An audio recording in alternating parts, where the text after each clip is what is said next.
आज का टॉपिक हमारा है NPO, non profit organisation. Non profit organisation.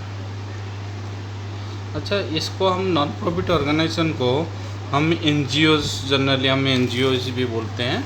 Basically ये होता क्या है, इसका प्राइमरी एम जो होता है, प्राइमरी एम हमारा सर्विस प्रोवाइड करना, सर्विस प्रोवाइड। तो प्रॉफिट मेकिंग तो होता ही है, बट प्रॉफिट मेकिंग इसका मेन एम नहीं होता, इनका प्राइमरी एम होता है सर्विस प्रोवाइड करना। तो ये नॉन प्रॉफिट ऑर्गेनाइजेशन लाइक जैसे चैरिटेबल ट्रस्ट हो गया, क्लब हो गया, स्कूल, हॉस्पिटल्स, ये सब आपका क्या होता है, नॉन प्रॉफिट ऑर्गेनाइजेशन में जाते हैं। तो ये अकाउंटिंग कैसे बनाते हैं, आप इसके बारे में हम पढ़ेंगे।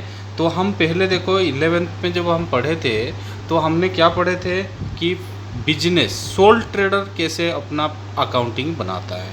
तो सोल ट्रेडर आपका पहले ट्रेडिंग अकाउंट, आपका जैसे पूरा फॉर्मेट आप देखोगे तो जर्नल बनाता था, फिर लेजर, फिर ट्रायल बैलेंस, फिर आपका समराइज स्टेटमेंट जिसको हम trading profit and loss, balance sheet. तो ये आपका एक बिजनेस ऑर्गेनाइजेशन बनाता है। और जो नॉन प्रॉफिट ऑर्गेनाइजेशन होता है इनका तो ट्रायल बैलेंस तक तो सही है, बट यहाँ से ये रिसिप्ट एंड पेमेंट बनाएंगे, इनकम एंड एक्सपेंडिचर अकाउंट बनाएंगे, और उसके बाद इनको बैलेंस शीट बनाना है। तो इसका मतलब आप इसका थोड़ा सा अकाउंटिंग चेंज हो जाता है, कहाँ से, आपका receipt and payment, income and expenditure और बैलेंस शीट। अब आता है कि रिसिप्ट एंड पेमेंट कैसे बनेगा।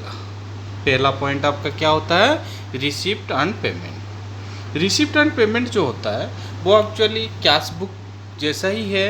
कैश बुक क्या होता है कि आपको डेट वाइज बनता है, सीरियल वाइज आपको रोज़ रोज़ का ट्रांजैक्शन के बारे में बताता है। But receipt and payment at the end of the year बनता है। तो रिसिप्ट एंड पेमेंट अकाउंट जो बनेगा तो ये कैश बुक की तरह बनेगा, बट इसमें क्या होगा, आपके शुरुआत में स्टार्टिंग में ये जो होता है रिसिप्ट एंड पेमेंट, ये रियल अकाउंट होता है। रियल अकाउंट का मतलब होता है what comes in debit, what goes out credit. तो इसका मतलब यहाँ डेबिट में क्या आएगा, डेबिट में आएगा रिसिप्ट, डेबिट में रिसिप्ट, और क्रेडिट में आपका पेमेंट। और ये रिसिप्ट में सबसे पहले आपका क्या आएगा, टू बैलेंस ब्रॉट डाउन, आपके पास कितना कैश है या बैंक है, और जितने रिसिप्ट है, all types of receipt, all types of receipt, सारे रिसिप्ट आएगा।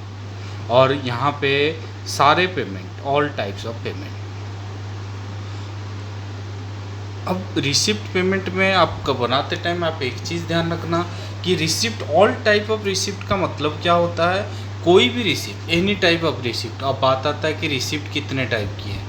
दो टाइप की रिसिप्ट होती है, एक कैपिटल रिसिप्ट और एक रेवेन्यू रिसिप्ट। आपको रेवेन्यू रिसिप्ट में बताऊं तो जो बार बार वाला आइटम होता है, जो रिकरिंग नेचर का होता है, उसको रेवेन्यू आइटम बोलते हैं, जो हमारा मेन बिजनेस का पार्ट होता है। और जो नॉन रिकरिंग नेचर का होता है वो है कैपिटल रिसिप्ट। तो यहाँ पे बनाते टाइम हम सारे टाइप का रिसिप्ट लिखेंगे। तो बेसिकली इनका रिसिप्ट होता क्या है। अब आपका एक नॉन प्रॉफिट ऑर्गेनाइजेशन के लिए रिसिप्ट, पहला रिसिप्ट होता है डोनेशन, जो मेन बिजनेस जिसमें चलता है तो वो है डोनेशन। डोनेशन आप लोगों को पता है डोनेशन क्या होता है। अब डोनेशन जनरल भी हो सकता है, स्पेसिफिक डोनेशन भी हो सकता है। उसके साथ डोनेशन के अलावा इनका जो मेन होता है वो है सब्सक्रिप्शन। सब्सक्रिप्शन बेसिकली क्या होता है कि आपका जो, आपको जैसे मैंने बताया ये नॉन प्रॉफिट ऑर्गेनाइजेशन, तो इनका कहीं सेल वगैरह तो होता नहीं है।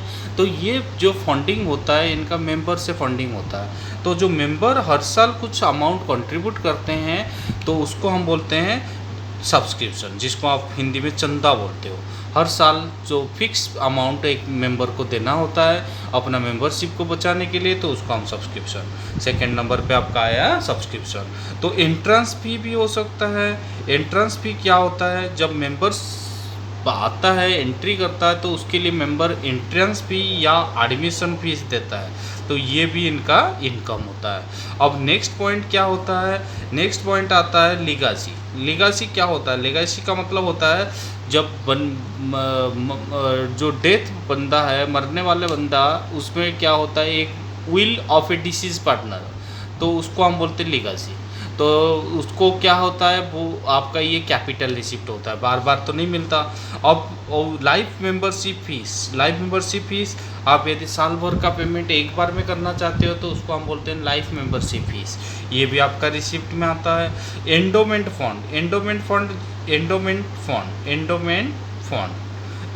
फंड एक क्या होता है, ये गिफ्ट की तरीके से होता है, तो ये भी एक स्पेसिफिक पर्पज़ के लिए मिलता है, स्पेसिफिक डोनेशन की तरह, तो ये भी रिसिप्ट होता है आपका। आपने मान लो कोई एसेट सोल्ड कर दिए, वो भी रिसिप्ट में आएगा। आपका newspaper sold, any type of receipt, तो आपको यहाँ पे नहीं देखना कि वो रेवेन्यू नेचर का है या कैपिटल नेचर का, तो यहाँ पे क्या होगा, हर टाइप का रिसिप्ट आएगा। अब बात आता है पेमेंट, क्या इनका खर्चा किस तरीके से होता है। जैसे बिजनेस में खर्चा होता है, रेंट होता है, सैलरी होता है, कमीशन होता है, ये जनरली ये सब खर्चा उसी में सिमिलर टाइप का खर्चा इसमें भी होता है। और एक ऑनोरेरियम, जो मेन पॉइंट है वो है ऑनोरेरियम क्या होता है, जब आउटसाइडर कोई आके आपके क्लब में परफॉर्म करके जाता है, ड्यूटी निभा के जाता है, तो हम उसको कुछ पेमेंट करते हैं, तो वो पेमेंट को हम बोलते हैं ऑनोरेरियम।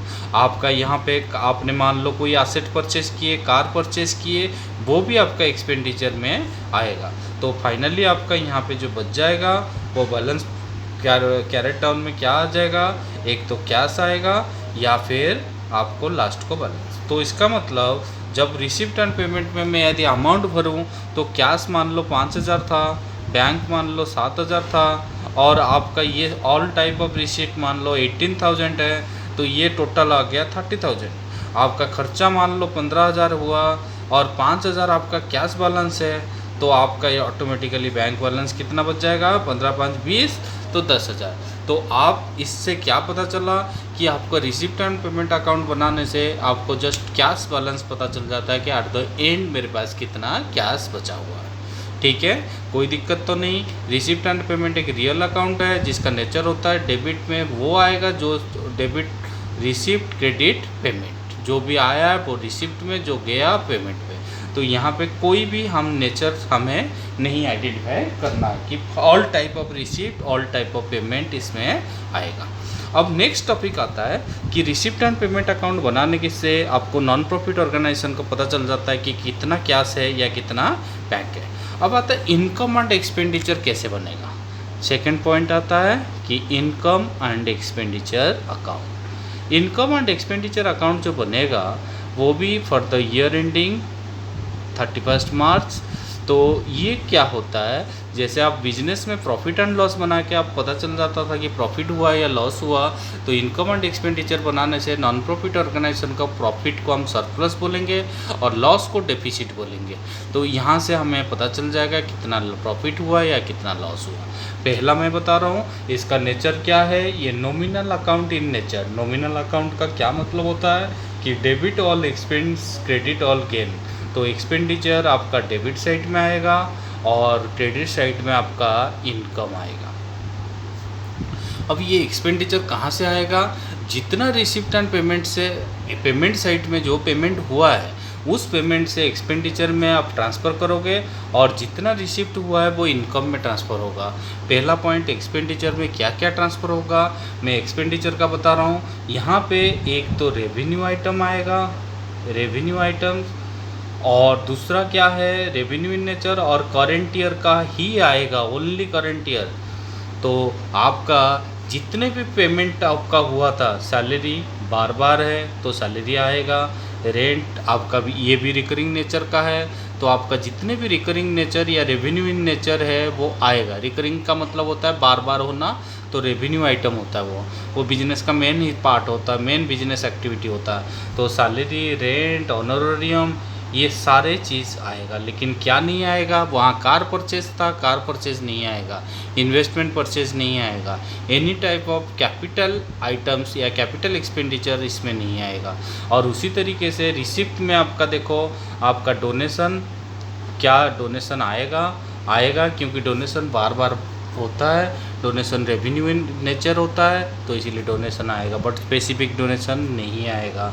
आपका मेंबरशिप फीस, मेंबरशिप फ़ीस आएगा, ये आता रहता है, बट लाइफ मेंबरशिप फ़ीस नहीं आएगा, क्योंकि लाइफ मेंबरशिप फ़ी लाइफ में एक बार होता है, तो इसको हम कैपिटल इन नेचर मानते हैं। और उसके बाद आपका देखो एंडोमेंट फंड लीगेसी, ये भी आपका क्या माना जाता है, ये भी आपका बार बार नहीं होता, ये कभी कभार होता है, तो इसीलिए इस आइटम को भी हम कैपिटल आइटम मानते हैं, तो ये भी नहीं आएगा। बाकी आपका सब्सक्रिप्शन आपका रेवेन्यू नेचर का होता है, तो इसीलिए सब्सक्रिप्शन आएगा। और आपका इसमें बाकी आप एसेट बेचो, आप ये उस एसेट सोल्ड, इन्वेस्टमेंट सोल्ड, ये नहीं आएगा, but sale of newspaper, sale of old newspaper या sale of old sports material, ये सब आएगा।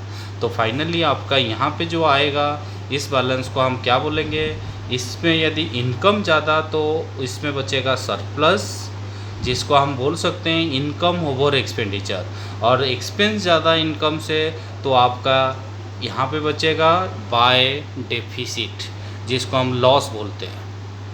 तो इसी तरीके से इनकम एंड एक्सपेंडिचर होता है, इसका कोई ब्रॉड डाउन नहीं होता, कोई कैरेट डाउन नहीं होता। और इनकम एंड एक्सपेंडिचर जब बनाते हैं तो आप केवल एक्सपेंडिचर बनाते टाइम दो चीज़ का ध्यान देंगे, एक तो रेवेन्यू का होता है आइटम होता है, और करेंट ईयर का ही नेचर का होना चाहिए।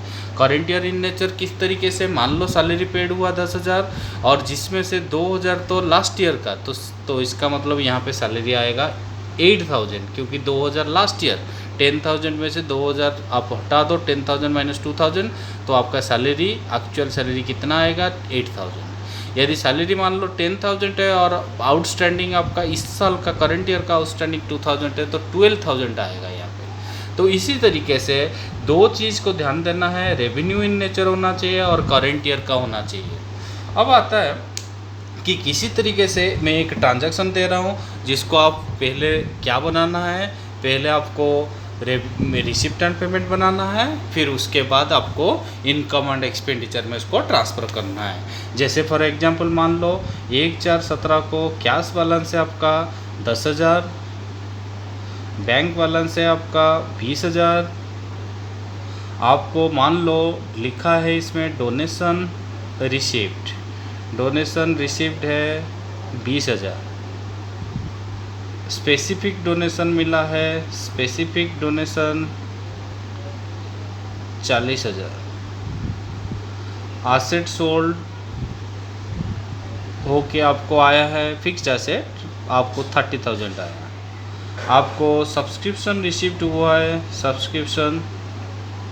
जिसमें सब्सक्रिप्शन 30,000 रिसीव हुआ है, और जिसमें लिखा है कि आउटस्टैंडिंग करंट ईयर इस साल का बाकी जो है 5,000 है आपका। उसके अलावा लिखा है रेंट पेड 10,000, जिसमें आउटस्टैंडिंग रेंट प्रीवियस ईयर, पिछले साल का रेंट जो बाकी है वो आपका मान लो 2,000 उसमें इंक्लूड है। Outstanding rent previous year paid हुआ है 2,000।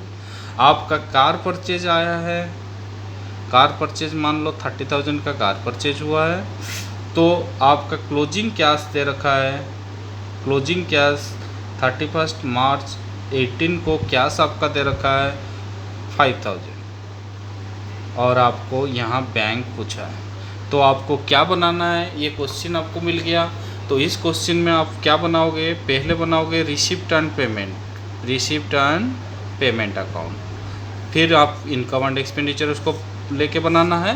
पहले मैं रिसिप्ट एंड पेमेंट बना रहा हूँ, इसको एक बार आप ध्यान दो। रिसिप्ट और पेमेंट, रिसिप्ट पेमेंट में जैसे मैंने आपको बताया था, रिसिप्ट पेमेंट में किस तरीके से शुरू होता है। सबसे पहले बैलेंस ब्रॉट डाउन शुरू होगा, कैश आपके पास है 10,000, बैंक है आपका 20,000, कैश 10,000, बैंक 10,000, कैश 10,000, बैंक 20,000, और जितने रिसिप्ट हैं, रिसिप्ट किस तरीके से, जैसे डोनेशन है 20,000, स्पेसिफिक डोनेशन है आपका, सारे रिसिप्ट आएगा। तो इसको बनाते टाइम कुछ नहीं देखना, इसको बनाते